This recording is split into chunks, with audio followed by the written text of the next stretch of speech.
நாம் பார்க்குறது தான் விடதாரி அப்படின்ற மரம். விடதாரா அப்படின்னு சொல்லுவாங்க, விடதாரின்னு சொல்லுவாங்க. இதில் ஒரு முக்கியமான சிறப்பு அம்சம் என்னன்னு பார்த்தீங்க அப்படின்னா, இப்போ நாம் பார்க்கக்கூடிய பூ இருக்கு இல்லைங்களா, எந்த ஒரு தாவரத்துலையுமே பார்த்தீங்கன்னா பூக்கள் வந்து ஒரே கலரில் தான் வரும்.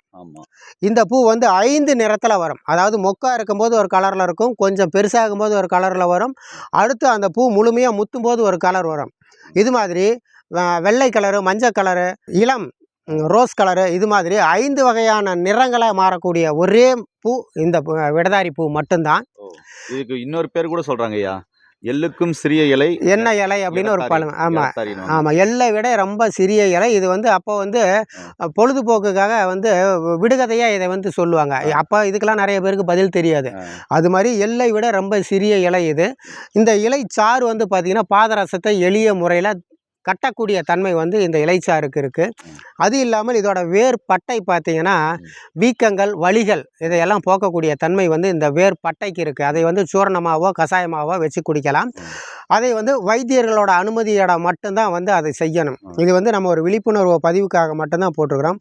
அப்படிப்பட்ட ஒரு சிறப்பான மரம் தான் இந்த விடதாரி மரம் அப்படின்றது. சூப்பருங்கய்யா. விடதாரி மரத்தை பற்றி அற்புதமாக மக்கள் சொல்லிக்கிங்க. நன்றிங்கய்யா. நன்றி.